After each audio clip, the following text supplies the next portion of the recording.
여러분 안녕하십니까? NBS 뉴스 24입니다. 외환 시장에서 원화 강세가 계속되면서 농식품 수출 시장에 먹구름이 들이오고 있습니다. 전문가들은 향후 원달러 환율이 추가로 하락할 전망에 무게를 싣고 있습니다.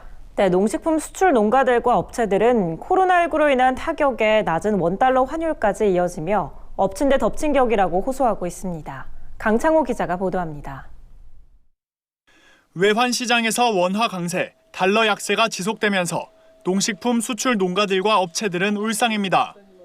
올 초부터 코로나19로 해외 수출에 난항을 겪었는데 이제 환율마저 악재가 되고 있는 겁니다.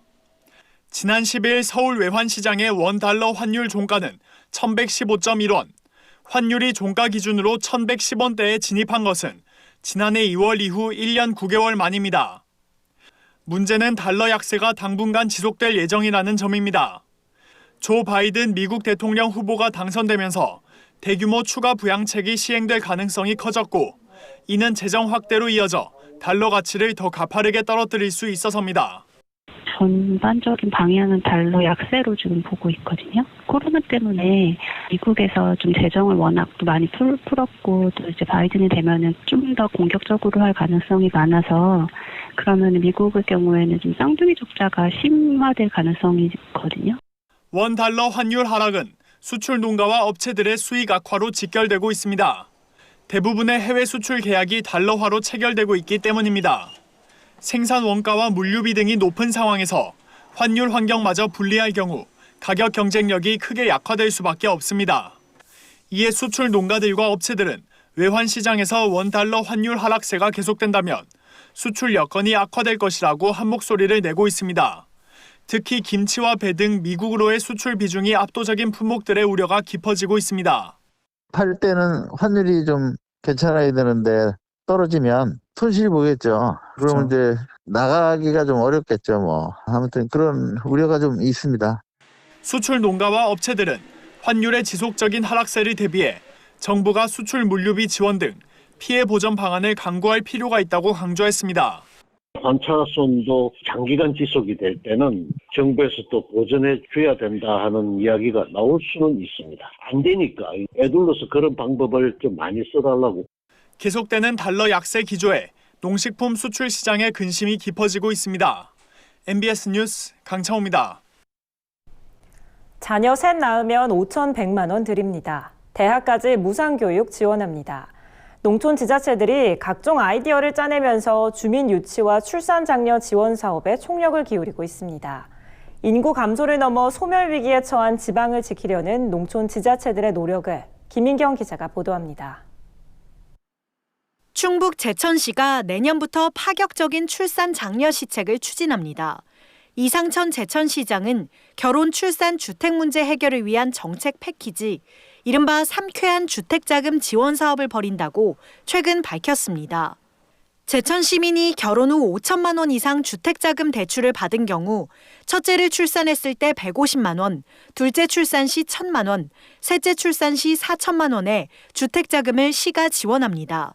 그러니까 집 사느라 빌린 은행빚 최대 5,150만 원을 시가 대신 갚아준다는 얘기입니다. 국내에서 첫 시도하는 셋째까지 출산 시에 제천시에서 최대 총 5,150만 원을 드리는 획기적 인구 증가 시책이라 할 수 있을 것입니다. 획기적이고 과감한 지원 방안만이 수혜자의 체감도를 높이고 출산을 장려할 수 있는 복지 정책이자 경제 정책이며, 이상천 제천시장은 그동안 매년 40억 원의 출산 장려 예산을 투입했는데 인구는 계속 줄고 10세 미만 아동 1,000명 선도 무너졌다면서 예산을 30억 원 더 들여서라도 현실적인 인구 증가책을 펴자는 취지라고 설명했습니다.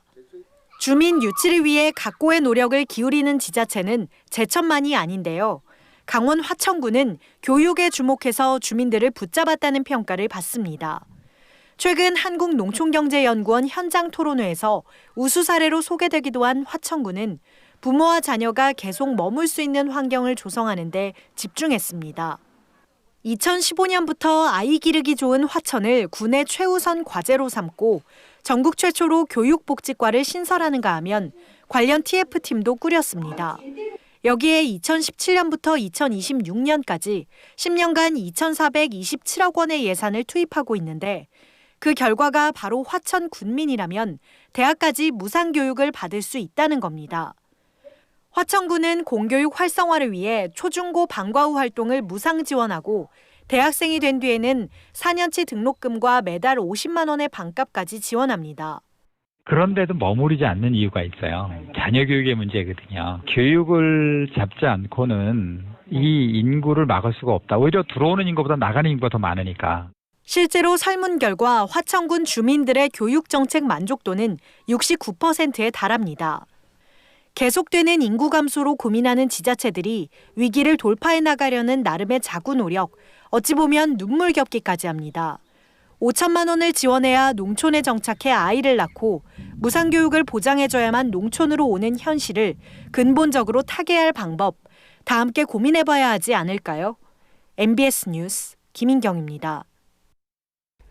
지난 8월 양봉산업육성법이 시행되면서 전국 양봉농가들은 이달 안에 지자체 등록을 마쳐야 합니다. 그런데 까다로운 등록 조건 때문에 어려움을 겪는 농가가 많은 것으로 나타났습니다. 정부가 등록 기간을 늘리고 현실에 맞는 기준을 마련해야 한다는 목소리가 커지고 있습니다. 손현진 기자가 보도합니다. 정부가 양봉산업의 안정적이고 지속적인 성장을 위해 지난 8월 28일 시행한 양봉산업 육성법. 이 법에 따르면 토종 꿀벌 10군 이상, 서양종 꿀벌 30군 이상 사육하는 사람은 이달까지 지자체에 농가로 등록해야 합니다. 등록하지 않은 상태에서 양봉산물을 유통하거나 판매하면 12월부터 최대 30만 원의 과태료 처분을 받습니다. 양봉산업을 체계적으로 발전시킬 수 있는 기반을 마련한다는 취지입니다. 문제는 지자체 등록 기간이 끝나가고 있는데도 등록 기준을 충족하는데 어려움을 겪는 농가가 많다는 겁니다. 양봉농가 등록을 위해서는 꿀벌을 사육하는 사업장에 대한 소유권 또는 임차권을 증명할 서류를 갖춰야 합니다. 그런데 이 기준을 충족하지 못하는 농가가 여전히 많은 것으로 나타났습니다. 최근 한국양봉협회 충남도 지회가 회원농가 1,428곳을 조사해보니 임대차 계약서나 소유권을 증명할 서류를 갖추지 못한 농가는 전체의 42%에 달했습니다. 토지 임대인이 세금 부담 등을 이유로 임대차 계약서 작성을 거부하는 사례가 많은 데다 지자체별로 조례 내용이 달라 등록 기준에 대한 해석이 다양한 것도 현장의 고충으로 이어지고 있습니다.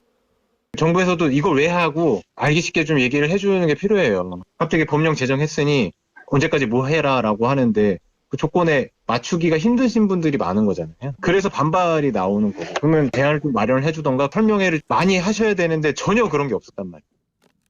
상황이 이런 탓에 양봉업계에서는 농가 등록 기간을 연장해야 한다는 목소리가 커지고 있습니다. 현실에 맞는 새로운 등록 기준을 논의할 시간이 필요하다는 겁니다. 기존 농가 등록 기간을 연장을 하고 그 기간 동안에 어떤 문제점이 있나 면밀히 좀 파악을 하고 거기에 대한 대책을 세운 후에 시행령을 좀 고친다든지 협의도 하고 해서 농민들도 정부도 다 같이 윈윈할 수 있는 그런 방법을 찾아야겠죠. 꿀벌의 공익적 가치를 지키고 양봉산업을 육성하기 위해 만든 법안이 도리어 걸림돌 규제로 작용할 가능성을 최소화하는 조치가 필요해 보입니다. MBS 뉴스 손현진입니다. 농한기를 맞아 일부 농가에서는 영농 폐기물과 부산물을 소각하는 경우가 있어 문제입니다. 허가된 처리시설이 아닌 곳에서 폐기물을 소각하면 모두 불법이기 때문에 주의가 필요합니다. 권수환 기자입니다. 올해 초 충북 청주의 한 농민이 밭에서 고추대를 태웠다가 벌금을 냈습니다. 불법 소각 신고가 들어가면서 과태료 50만 원을 내게 된 겁니다. 이러한 불법 소각 행위는 폐기물 관리법에 따라 최대 50만 원의 과태료 부과 대상입니다. 제대로 된 처리를 하지 않고 불법으로 태우는 과정에서 유해 물질이 발생해 대기를 오염시키고 산불을 유발할 수 있기 때문입니다.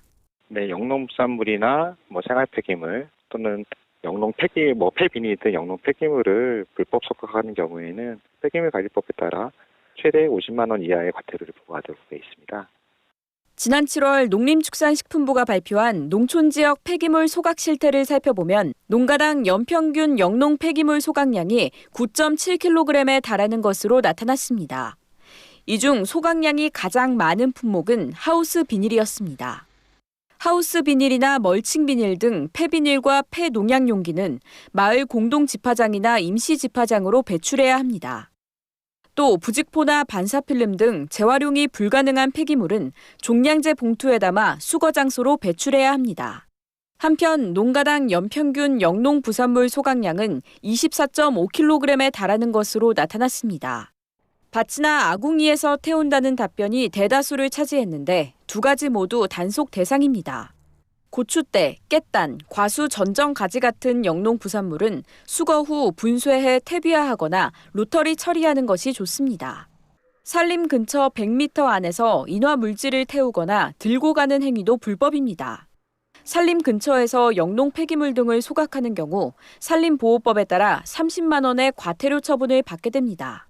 한편 정부는 공익직불제 시행을 계기로 폐비닐 지상 방치 금지, 매립 및 소각 금지 등 농업인 준수 사항을 단계적으로 확대할 방침입니다. MBS 뉴스 권소환입니다.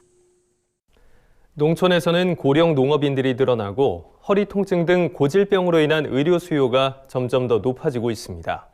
하지만 의료 인력이 부족한 경우가 많은데요. 최근 적시적소에 의료 인력을 배치할 수 있도록 하는 개정안이 발의돼 주목받고 있습니다. 보도에 남수지 기자입니다. 고령 인구가 빠르게 늘어가는 농촌. 의료 수요는 도시보다 많지만 읍 지역을 벗어나기만 해도 의원급 병원조차 찾기 어려운 것이 현실입니다. 의료기관이 부족한 탓에 의료 인력도 도시와는 확연히 차이가 날 수밖에 없습니다. 국립중앙의료원 공공보건의료지원센터가 시군구별로 의사인력 공급 실태를 조사한 결과 2015년을 기준으로 인구 10만 명당 의사 수는 대구 중구 1752.2명, 강원 고성군 39.9명으로 무려 40배 이상이 차이납니다. 그런데 이렇게 적은 인력조차도 의료 수요가 많은 지역에 배치되지 않는다는 지적이 잇따르고 있습니다. 농촌에서는 의료 인력 중 공중보건의가 큰 비중을 차지하는데 현행법상 공보의를 배치할 때 보건소에 우선적으로 배정하게 되어 있어 의료 수요가 적은 곳에 배치되는 경우도 많다는 겁니다. 공중보건의를 배치할 때 보건소를 우선적으로 배치하게 돼 있습니다. 그러나 보건소에 하루 방문하는 환자 수가 10명 미만인 보건지소들이 많이 있습니다. 여러 가지 수요가 높은 일반 농산어촌 지역에 취하기가 쉽지 않습니다. 현재 규정대로 보면. 공보의는 민간 병원에도 배정할 수 있습니다. 하지만 정부의 지원을 받으면서 보건복지부 장관이 지정한 민간 병원에만 배치가 가능해 중소도시 민간 병원의 경우 의사 확보가 어려운 실정입니다. 이에 더불어민주당 이원택 의원이 농어촌 등 보건의료를 위한 특별조치법 개정안을 발의했습니다. 개정안은 기존 민간병원에 공보의를 배치하는 조건에 추가로 시도지사가 정한 병원에도 공보의를 배치할 수 있게 해 보건의료 취약지역 주민에게 의료 혜택을 제공하겠다는 내용을 골자로 하고 있습니다. 시군별로 의료 수요가 많고 또 응급과 민감한 지역에 먼저 배치할 수 있도록 하는 자율성을 광역시도지사와 또 시장군수에게 주도록 하는 법 개정입니다. 전국의 시도지사들이 자기 지역 실태조사를 통해서 부족한 현실 속에서도 의료 대응 체계를 구축할 수 있도록 앞으로 조치를 취해가야 할.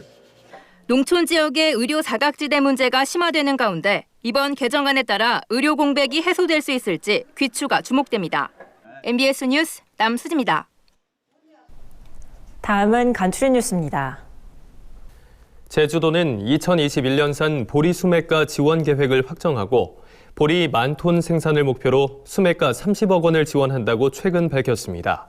지원 대상은 농민과 지역 농협 간 재배계약 약정을 체결하고 농협 수매에 참여한 농민과 법인으로 40kg 가마당 주정 맥주용은 12,000원, 종자용은 16,000원이 추가 지원됩니다.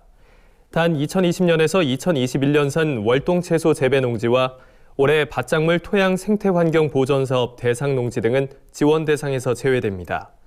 희망자는 각 지역 농협을 통해 이달 말까지 수매 계약을 체결하면 됩니다. 경남 김해시가 6억 원을 투입해 청년농에게 저렴한 임대료로 영농 창업을 지원하는 스마트 경영실습 임대농장을 조성합니다. 임대농장은 김해 화목동 맑은물 순환센터 잔여 부지에 2,400제곱미터 규모의 스마트 첨단 온실 2개로 구성되며 온습도 등 작물이 생육하는 데 필요한 최적의 조건을 제어하는 기능을 갖출 예정입니다. 김해시 관계자는 이달 중으로 임대농장 조성 공사를 시작해 내년 2월부터는 본격적으로 운영할 계획이라고 밝혔습니다. 농촌진흥청이 기후변화로 소멸 위기에 놓인 약용작물 문제를 해결하기 위해 재배지의 온도를 낮출 수 있는 노지 스마트팜 기술 개발에 나섰습니다. 농진청은 우선 공기층의 열을 외부로 확산하고 광합성을 촉진할 수 있는 스마트 멀칭 필름을 개발해 고온기 필름으로 덮은 두둑의 표면 온도를 약 20도씨, 토양 온도를 약 9도씨 정도로 낮출 계획입니다. 농진청 국립원예특작과학원 관계자는 해당 필름 활용 시 장소별로 설치한 감지기를 통해 장목별 자동 제어 기술 구현이 가능해질 것으로 기대된다고 말했습니다. 농림축산식품부가 국내 농식품 기업의 온라인 시장 진출을 지원하기 위해 최근 중국 최대 전자상거래 플랫폼인 티몰에 한국식품 국가관을 개설했습니다. 입점 품목은 파프리카와 샤인머스켓 포도, 신선 우유, 홍삼 등 신선 농산물 및 가공식품 500여 종으로 농식품부는 연말까지 입점 품목을 1000종으로 확대할 방침입니다. 농식품부 관계자는 농식품 수출 확대를 통해 농가 소득 증대는 물론 우리 경제 반등의 또 다른 기회가 될 수 있도록 노력하겠다고 밝혔습니다. 100세 시대를 살아가는 우리 사회를 조명하고 차근차근 준비해 나가야 할 과제들을 점검해보는 행복한 노후 퍼즐 맞추기 시간입니다. 네, 오늘은 그 첫 번째 시간으로 행복한 노후를 맞이하기 위한 필수 조건들은 무엇이 있는지 살펴보겠습니다.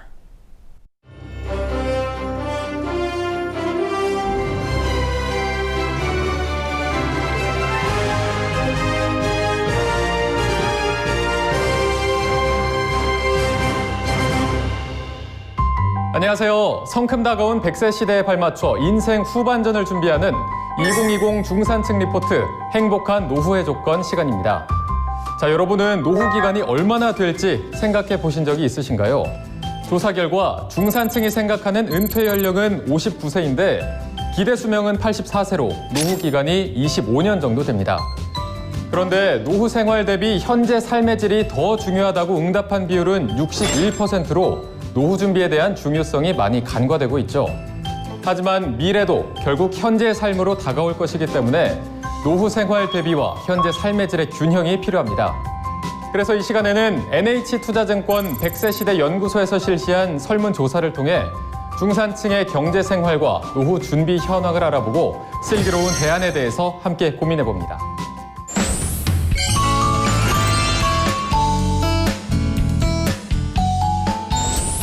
네, 오늘 조사 내용에 대해서 쉽게 설명해 주실 김은혜 책임연구원님 자리해 주셨습니다. 안녕하세요. 네, 안녕하세요. 네. 자, 기대 수명이 길어지면서 이제 100세 시대는 꿈이 아닌 현실로 다가왔죠. 그런데 오래 산다는 게 마냥 좋지만은 않다는 분들 많습니다. 아무래도 은퇴 후 생활에 대한 걱정 때문이겠죠? 네, 그렇습니다. 은퇴라는 말 들었을 때 미국에서는 자유, 즐거움 등 긍정적인 인식이 높은 반면 우리나라에선 재정적 불안, 건강 쇠퇴, 외로움 등 부정적 인식이 전반적으로 높게 나타났습니다.